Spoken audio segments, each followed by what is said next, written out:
મોરબીના સામાકાંઠા વિસ્તારમાં રખડતા શ્વાનના આતંકને કારણે લોકો ત્રાહિમામ પોકારી ઉઠ્યા છે। હરિપાર્ક સોસાયટીમાં રમતા માસૂમ બાળક પર શ્વાને હુમલો કરી બચકા ભર્યા છે। શ્વાનના બાળક પર હુમલાની ઘટના સીસીટીવી કેમેરામાં કેદ થઈ છે। સ્થાનિકોએ દાવો કર્યો છે કે આ હડકાયા શ્વાને 8 થી 10 લોકોને બચકા ભર્યા છે। સ્થાનિકોએ પાલિકામાં રજૂઆત કરી છતાં હજુ સુધી કોઈ પગલાં લેવામાં આવ્યા નથી। તો બીજી તરફ મનપાન અધિકારીએ સ્વીકાર્યું કે રખડતા શ્વાનને પકડવા માટે હાલ કોઈ વ્યવસ્થા નથી, પરંતુ શ્વાનો માટે શેલ્ટર હોમ બનાવવાની કામગીરી ટેન્ડર સ્ટેજ પર છે અને બાદમાં જરૂરી પ્રક્રિયા હાથ ધરી ખસીકરણ, વેક્સિનેશન સહિતની કામગીરી કરવામાં આવશે।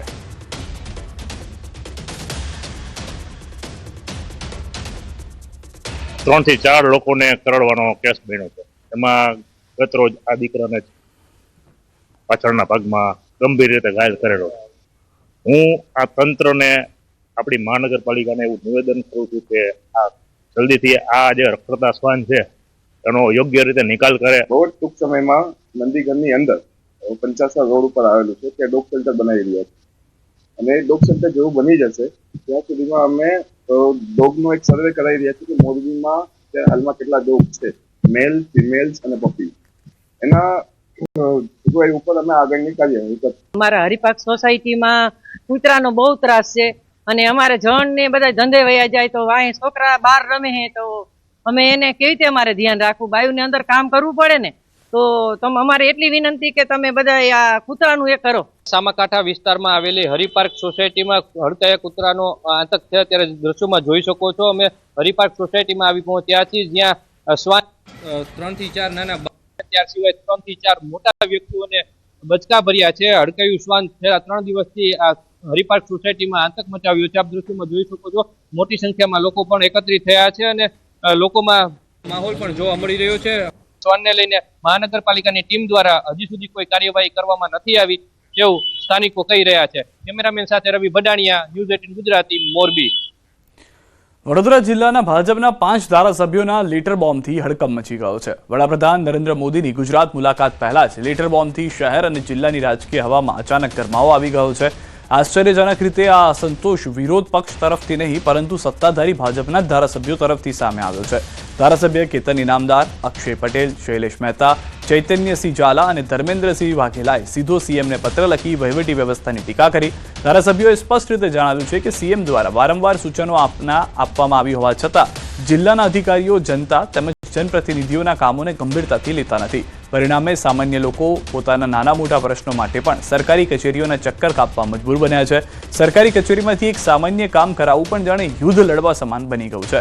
ધારાસભ્યો દ્વારા રજૂ કરાયેલા કામો અવગણના કરવામાં આવે છે। એટલું જ નહીં પરંતુ કેટલીક વાર પ્રજાને એવું પણ કહેવામાં આવે છે કે તમે ધારાસભ્ય પાસે કેમ ગયા। આવી માનસિકતા લોકશાહી અને પ્રજાલક્ષી વહીવટ માટે અત્યંત હાનિકારક હોવાનું ધારાસભ્યોએ જણાવ્યું। હવે મુખ્યમંત્રી અને રાજ્ય સરકાર આ મુદ્દે શું પગલાં લે છે તેની તરફ તમામની નજર મંડાઈ છે।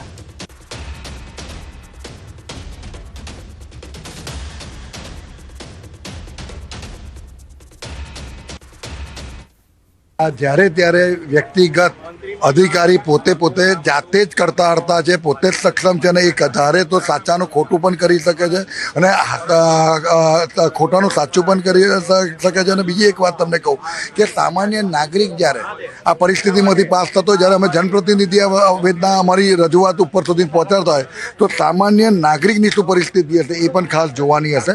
એટલે હું તમને એટલું કહું છું કે ભાઈ આ જે એક જનપ્રતિનિધિનો નહીં પણ સામાન્ય નાગરિકનો અવાજ છે।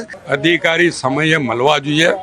આ તો ધારાસભ્યો જાય કે જનતા જાય, વિડીયો કોન્ફરન્સમાં અને મિટિંગોમાં જ એટેન્ડ કરતા હોય છે અને નાના નાના પ્રશ્નો માટે જ્યારે કોઈ અરજદાર માટે કોઈ ધારાસભ્યએ ભલામણ કરી હોય તો એને પૂછવામાં આવે છે કે કેમ ધારાસભ્યની મારફત આવો છો, સીધા કેમ નથી આવતા। ધારાસભ્યો જ્યારે પ્રજાના પ્રશ્નોની રજૂઆત કરતા હોય ત્યારે અધિકારીઓ એ લોકોને એ રીતે ખકડાવે કે ભાઈ તમે પોલિટિકલ પ્રેશર કેમ કરાવો છો। તો પોલિટિકલ લોકોનું પ્રેશર તો ત્યારે આવે કે ભાઈ તમે કામ નથી કરતા। આવી અનેક વાતો છે કે જેના કારણે થઈને સરકારનું ધ્યાન દોરવું એ અમારા 5 ધારાસભ્યની ફરજમાં આવે છે અને અમે માનનીય મુખ્યમંત્રી સાહેબનું આ ધ્યાન દોર્યું છે।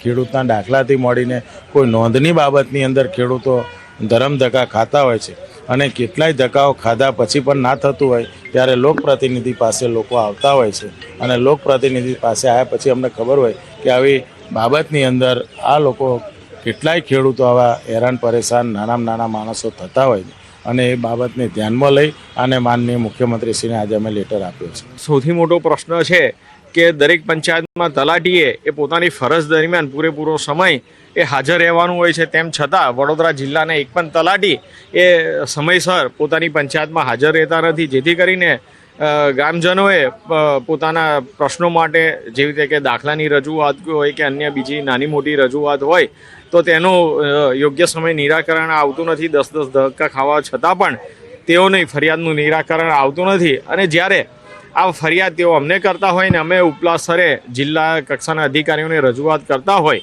તેમ છતાં પણ આ તમામ વહીવટી પ્રક્રિયામાં કોઈ સુધાર આવતો નથી